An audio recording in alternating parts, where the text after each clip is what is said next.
오늘부터 단계적 일상 회복을 위한 새로운 여정이 시작됩니다. 지난해 1월 국내에서 최초 환자가 발생한 지 652일 만이자 백신 접종 시작 249일 만에 코로나 너머를 향해 큰 첫걸음을 떼게 되었습니다.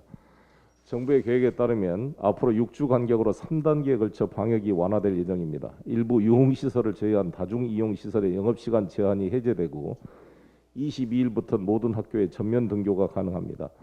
국민의 협조, 의료진의 헌신, 정부의 치밀한 방역 행정이 조화를 이루어서 여기까지 올 수가 있었습니다.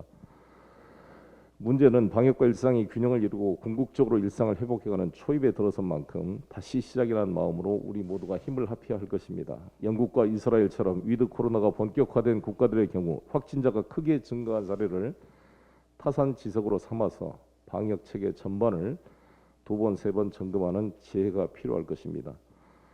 지속 가능한 감염병 대응 체계를 확립하는 것과 함께 민생 피해 회복 지원에 더욱 박차를 가하겠습니다. 손실보상 저희 업종들에 대한 대책 수립, 유류세 인하도 원래 15%를 저희 당이 강력히 주장해서 20%로 인하를 시켰습니다만 이런 문제, 또 병충해 저 현장을 김제 완주를 방문했었는데 이에 대한 대책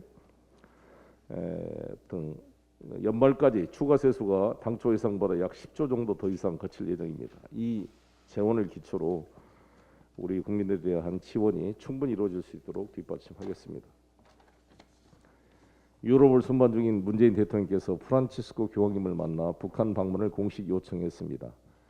디모데오 문재인 대통령 같은 천주교 신자로서 이 교황님과 만나 항상 진보적이고 우리 한반도 문제에 대한 아픔을 이해하시고 항상 기도해 주시고 계신 프란치스코 교황님께서 북에 요청이 있으면 기꺼이 방문하겠다 이런 말씀을 주셔서 바이든 대통령도 반가운 소식이라고 환영을 해 주었습니다. 이러한 분위기가 잘 연결돼서 북이 마음을 열고 함께 대화와 길로 나올 수 있게 되기를 기대합니다. 인류 역사상 가장 중요한 회의로 기록될 26차 유엔 기후변화협약 당사국 총회 COP26이 오늘 영국 글래스고에서 개최가 됩니다.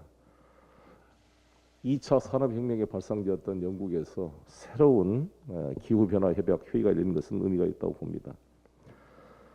이러한 기후변화 목표를 달성하는 데 도움이 될 수 있는 중요한 기구로서 녹색기후기금 GCF가 우리 송도에 유치해 있습니다. 이 GCF가 IMF, IBRD 같은 역할을 할 수 있도록 적극적인 기금 조성에 선진국들의 협력이 필요합니다. 저도 대통령님 환송 과정에서 이 말씀을 부탁을 드렸고 GCF 기금 활용이 적극적으로 되는 기회가 되기를 바랍니다. 내일 20대 대선 승리를 위한 저희 민주당 선대위가 공식 출범해서 127일간의 대장정에 돌입합니다.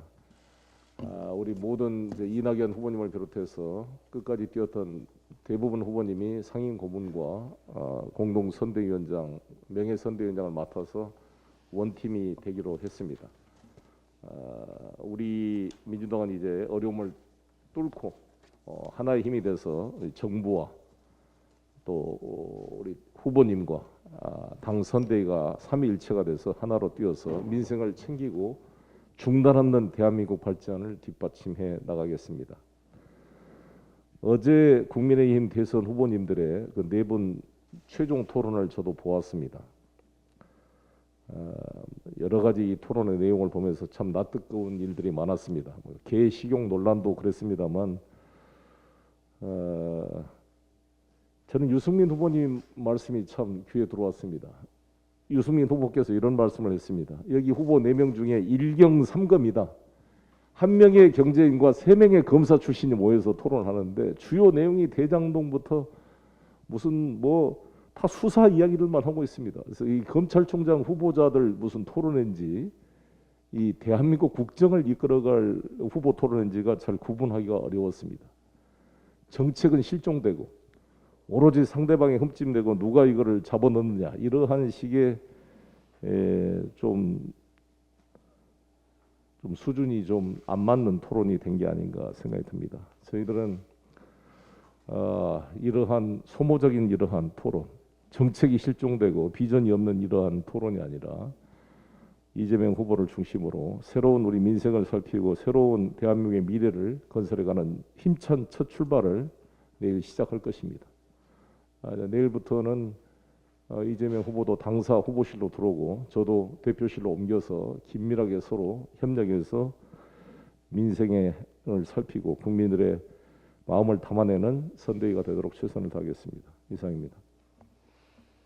네, 오늘 예산안 공청회를 시작으로 내년도 나라 살림 심사에 돌입합니다. 예산안을 심의하고 확정하는 것은 헌법이 부여한 국회의 책무입니다. 국민적 관심이 높고 국민의 삶에 미치는 영향이 큰 만큼 예산의 법정 시한 내 처리는 너무나 당연한 일일 것입니다. 그러나 정작 야당은 이번 주부터 예결위를 열자는 저희의 요구를 외면하고 있습니다. 피켓과 마스크, 근조 리본을 앞세워 국감을 정쟁의 장으로 변질시키더니 이번에는 예산 바리케이드로 11월 국회를 또 정쟁으로 몰고 가는 게 아니냐는 우려가 나옵니다. 위드 코로나 전환에 따른 국민의 기대와 우려가 교차하는 중요한 시기인 만큼 정시에 예산을 통과시켜서 위기 극복과 미래 도약에 함께하는 국회가 되어야 할 것입니다. 아울러 국회 특위 협상에도 속도를 내야 합니다. 정부가 내년 지방선거 선거구 조정을 위해 정개특위 구성을 요청해 왔습니다. 이번 대선에 재외국민 참정권 보장을 위한 우편 투표제 논의도 시급합니다. 또한 국회 차원의 위드 코로나 특위와 인구 위기 대책 특위, 또 여야가 합의한 언론 미디어 제도 개선 특위 역시 더 미룰 수 없습니다. 야당의 전향적인 협조를 당부합니다.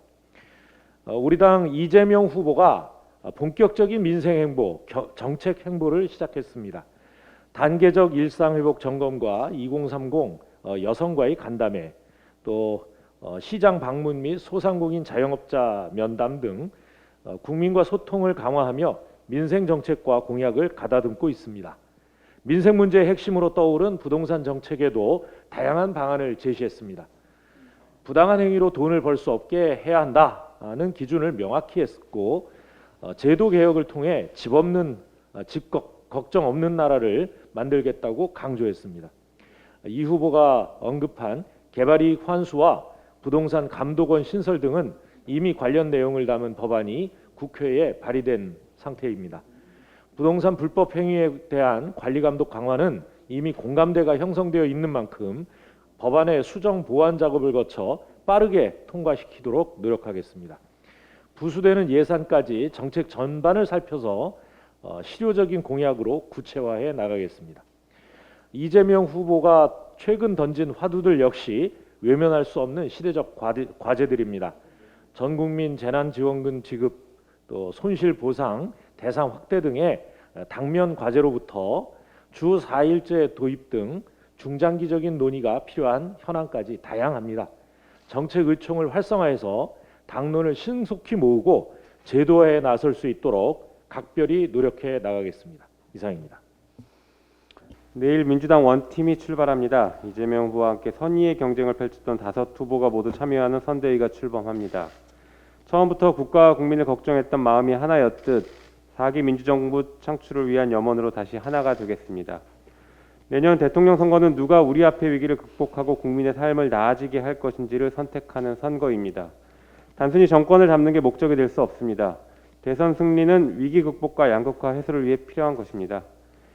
이재명 후보가 언급한 바와 같이 민주당은 그동안 논의되어 온 열린민주당과의 통합을 추진해야 합니다. 같은 가치와 같은 목표를 공유할 수 있는 열린민주당과의 통합을 통해 국민의 신뢰를 더욱 강고히 해나가겠습니다. 이에 반해 국민의힘 경선은 분열과 구태, 구악을 벗어나지 못하고 있습니다. 조직동원 선거, 녹취록 등장과 초등학생에까지 임명장 남발, 후보 간 몸싸움 의혹, 지지자 간 폭력 행위, 상호비방 등 정치 혐오를 조장하는 방법들이 총동원되고 있습니다. 어떻게든 경선에서 이기기만 하면 공정과 상식도 무시할 수 있다는 태도는 보는 사람으로 하여금 분노를 일으키게 합니다. 시대 정신인 공정을 헌신짝처럼 던져버린 태도는 이번 경선 과정에서만 보인 것이 아닙니다. 윤석열 후보는 검찰 권력을 사유화했던 검찰총장 출신으로 의혹이 제기되고 있고, 또 다른 유력 후보는 공수처 폐지를 운운하고 있습니다.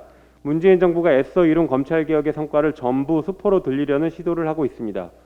또한 주 120시간 노동 발언을 서슴지 않고 52시간 근로제 폐지를 공약으로 내세우고 있습니다.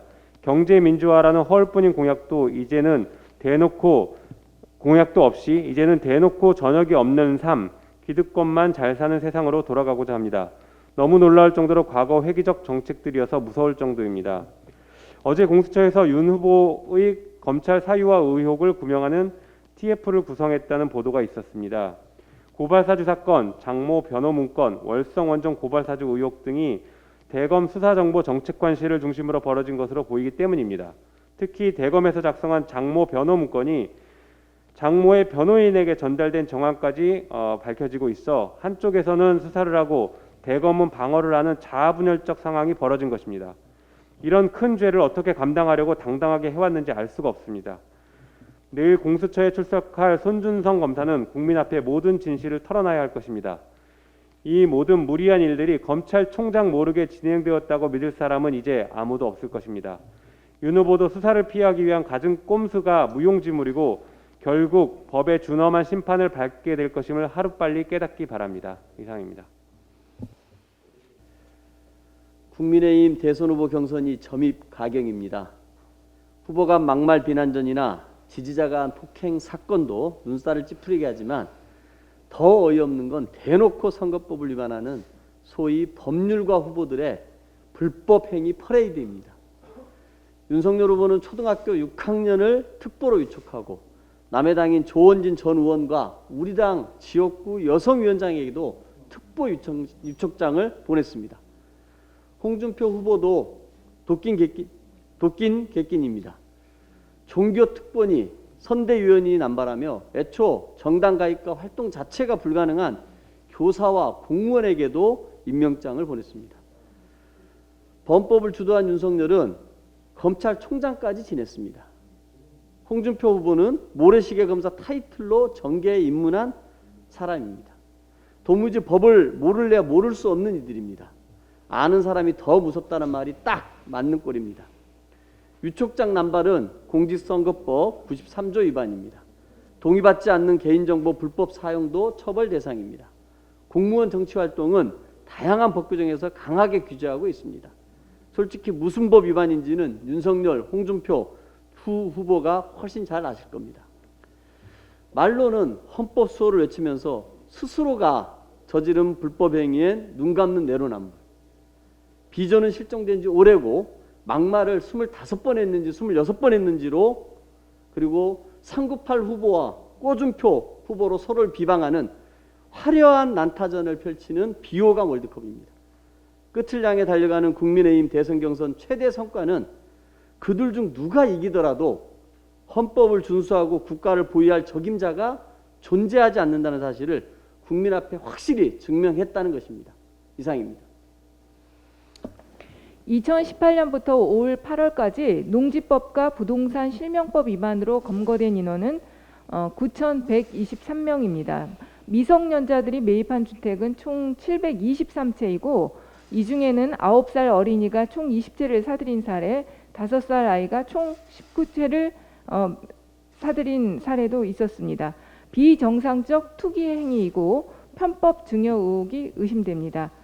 이러한 부동산 투기와 시장 교란 행위에 대한 관리 감독이 더욱 철저히 이루어져야 할 것입니다. 그동안 부동산 시장 불법 행위 대응반, 부동산 거래 분석 기획단 등 임시 조직 체계로는 불법 행위에 대한 실효적인 대응에 한계가 있습니다. 그렇기 때문에 이재명 후보가 주장한 부동산 감독원 설치는 매우 유의미하고 중요합니다. 조사의 한계를 극복하고 부동산 시장 불법 행위 대응을 위한 컨트롤 타워로서 주도적 역할을 할 기구가 반드시 필요한 상황입니다. 국민의 재산권 보호를 위해 부동산 시장을 왜곡하는 불공정 행위와 시장 교란 행위를 근절하는 것은 국가의 기본적 책무입니다. 그렇기 때문에 금감원처럼 부동산 감독원이 수사권을 갖는다면 부동산 시장 교란 행위에 대한 더 엄정한 대처가 가능해질 것이라 봅니다. 부동산 시장이 국가와 국민 경제에 미치는 영향을 감안 부동산 시장 정상화를 위해 부동산 감독원 설치를 비롯하여 개발 부담금의 부담률 상향 등 개발이익 환수법 부동산 관련 여러 법안들이 이번 정기국회에서 내실 있게 검토되고 통과되어야 합니다. 21대 국회가 개회된 이후 지난 국감까지 국민의힘의 모습은 발목 잡기와 반 이재명의 모든 초점을 맞춰진 모습이었습니다. 법안 심사와 내년도 예산안 심사에서도 아마 이러한 행태는 지속될 것으로 보입니다. 국민의힘에 촉구합니다. 이번 정기국회에서는 제발 민생을 예면한 묻지마 발목 잡기를 지양해 주시길 바랍니다. 이번 국정감사에서 실체를 드러낸 월성원전 고발 사주 의혹을 두고 대검찰청이 진상조사에 착수했습니다. 여전히 남는 의문은 두 가지입니다. 첫째, 감사원과 검찰, 국민의힘의 사전 모의 정황입니다. 지난해 최재형 감사원은 월성원전 감사 결과를 발표한 지 3일 만에 10월 23일에 대검의 감사원 직원 3명이 수사 참고 자료를 들고 갑니다. 그런데 국민의힘은 그 전날 22일 저녁 때 갑자기 감사원 실무자 12명의 실명이 포함된 고발장을 서울지검이 아닌 대전지검에 접수합니다. 사전기관이 아니라면 도저히 알 수 없는 개인정보와 이름이 포함된 고발장이라는 점에서 사전 모의 의혹이 짙은 것입니다. 또 수사 자료를 전달하는 과정에서 감사원 직원이 언제 방문했는가를 놓고 검찰총장, 감사원장, 법무부 장관의 진술이 국감장에서 갈렸습니다. 법무부 장관과 검찰총장은 10월 22일 날 감사원 직원이 대검을 방문했다고 발언을 한 반면에 감사원장 대행은 23일만 3명의 감사원 직원이 대검에 왔다라고 이야기를 했습니다. 사건의 정황과 실체 확인에 있어서 반드시 확인해야 될 아주 중요한 단서입니다. 11월 2일 내일 최재해 감사원장 후보 인사청문회가 있습니다. 반드시 진실을 확인하여 다시는 이런 국기문란 사건이 없도록 만들어야 할 것입니다. 둘째 의혹은 고발장의 접수처가 대전지검이라는 것입니다. 국정감사가 한창 진행 중이었던 바쁜 시기에 국민의힘은 바로 지척에 있는 서울중앙지검이 아니라 대전지검에까지 가서 고발장을 접수했습니다. 이성윤 검사장이 있는 서울지검을 피해서 윤석열 총장의 측근인 이두봉 지검장이 있는 대전지검에 접수한 것으로 보입니다. 대전지검을 고발한 배경에는 주호영 원내대표의 지시가 있었다는 이야기도 있습니다. 감사원과 검찰, 국민의힘 트라이앵글의 유착관계를 밝혀내기 위해서 반드시 풀어야 한 의혹인 것입니다. 심지어는 대전지검에서 월성원전 수사를 담당했던 이원호 검사는 지금 윤석열 캠프의 법률팀에 합류해 있습니다. 살아있는 권력을 수사한다면서 온 나라를 들쑤셔 놓았던 수사가 이제 보니까 정치수사, 보복수사, 기획수사였다는 점이 드러나고 있습니다. 도대체 윤석열 검찰은 누구를 위해 무엇을 하는 조직이었는지 묻지 않을 수 없습니다. 월성원전 고발 사건은 감사원, 검찰 그리고 국민의힘이 깐부가 된 제2의 고발사주 사건인 것입니다. 대검은 반드시 그 실체를 밝혀야 할 것입니다. 민주당은 제2의 국기문란 월성원전 고발사주 사건의 실체를 밝히기 위해서 끝까지 최선을 다하겠습니다. 오세훈 시장이 TBS 지원 예산 삭감에 이어서 한겨레 신문에 대한 광고와 협력 사업을 중단했습니다. 광고를 미끼로 언론 길들이기에 나선 오세훈 시장, 가짜뉴스 피해구제법을 언론재갈법이라고 악을 쓰며 비난하던 국민의힘의 민낯입니다. 흡사 독재 정권의 언론 탄압을 보는 듯합니다. 박정희 대통령의 동아일보 동아방송 광고를 중단했던 것이 떠오르고 전두환의 언론 통폐합이 떠오릅니다. 아마도 전두환을 흠모하는 윤두환 후보가 반색할 일이 아닌가 생각합니다. 참 옹졸합니다. 서울시 1,000만 시민의 세금을 가지고 이렇게 권력을 사유하고 언론에 재갈 물려도 되는 것입니까? 더불어민주당은 이제 내일 선대위 출범식을 계기로 정권 재창출의 길로 모두 함께 나서겠습니다. 이상입니다.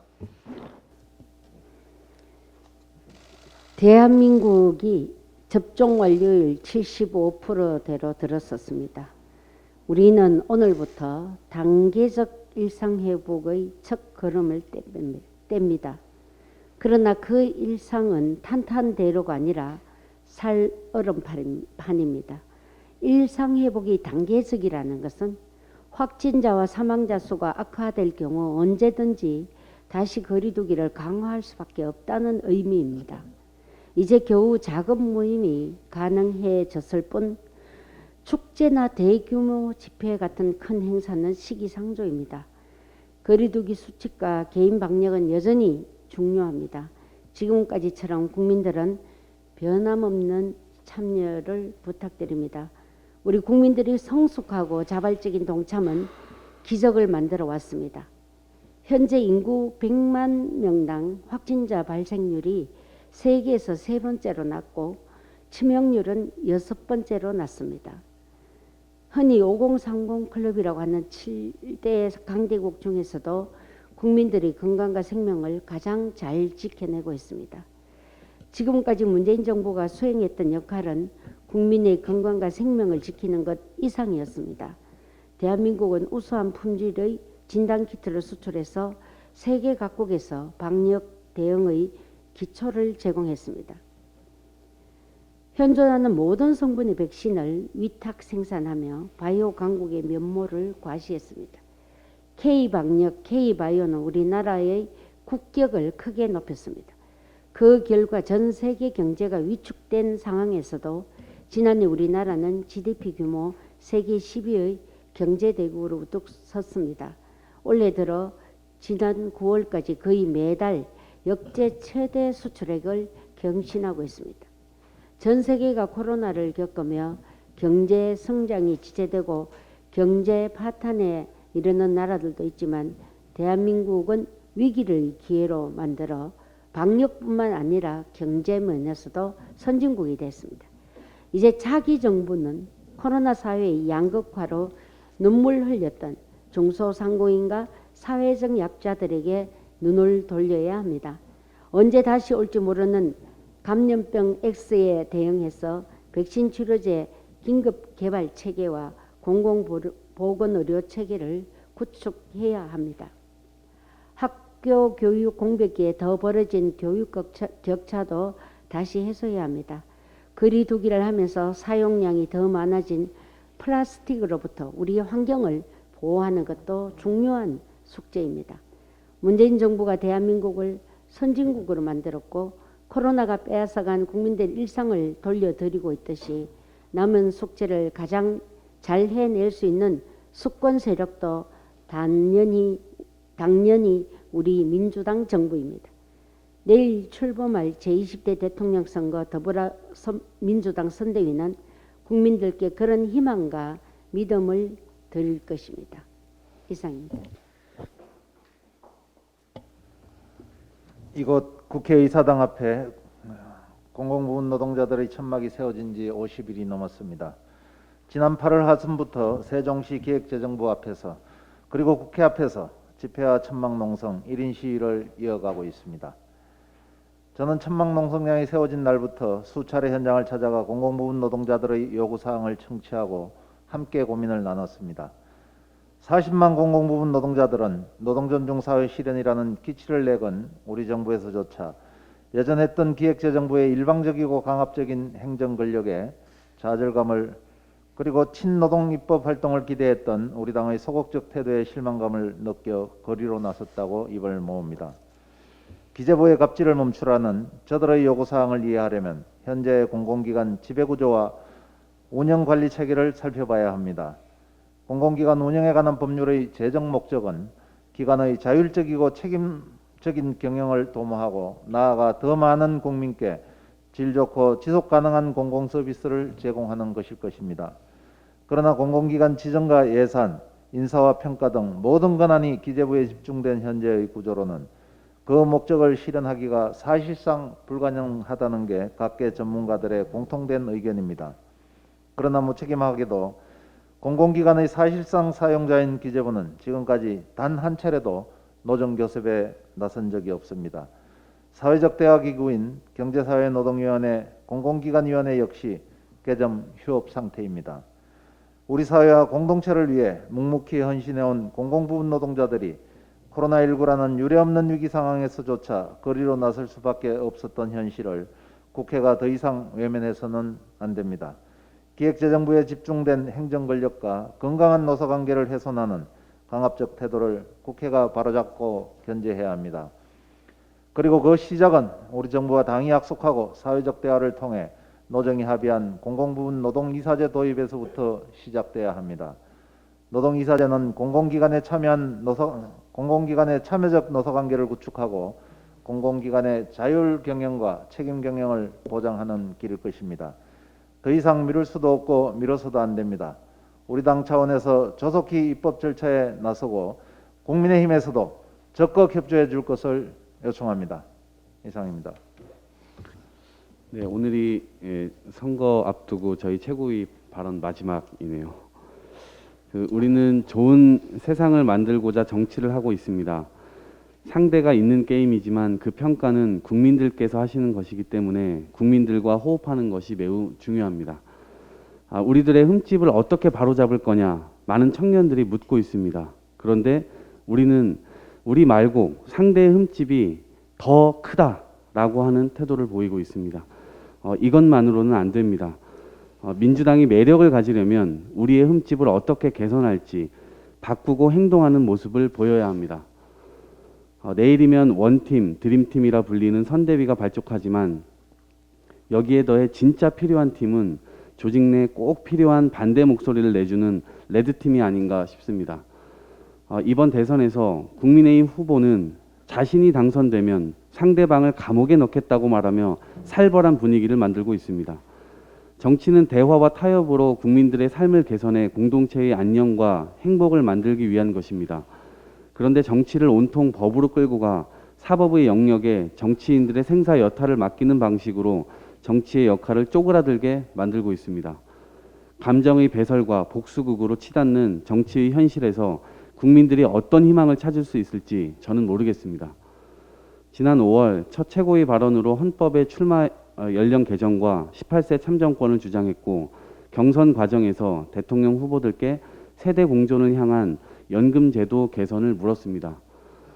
제대로 된 전망을 갖지 못한 채 불투명한 미래를 맞이해야 하는 청년들과 일터에서 죽어나가는 노동자들, 빈곤과 스스로 극단을 선택하는 어르신들 곁으로 가 삶을 구해야 합니다. 128일 앞으로 다가온 대통령 선거 기간 동안 더 치열하게 민생을 보듬고 미래 대안으로 국민들의 선택을 받도록 노력하겠습니다. MZ세대로 뭉뚱그려진 집단 말고 하나하나 세분화해서 파고들겠습니다. 그들의 숨겨진 고충을 발굴하고 해결책을 찾아가겠습니다. 만 18세, 19세의 청소년 유권자와 아직 투표권이 없는 청소년들의 이야기에도 귀를 기울이겠습니다. 저희보다 훨씬 긴 인생을 대한민국에서 살아갈 미래 시민들도 이번 대선에서 소외되지 않도록 하겠습니다. 오늘부터 영국 글래스고에서 기후변화 대응 총회가 열립니다. 환경을 빼고는 어떤 영역도 지속 가능성을 확보하기 어렵습니다. 이번 대선에서 우리 민주당이 탄소를 절감시키고 쓰레기 발생을 최소화하는 선거로 만들어 전 세계 선거 운동에서도 선진국의 면모를 보일 수 있도록 하겠습니다. 국민과 함께 더 나은 미래를 만드는 데 최선을 다하겠습니다. 고맙습니다.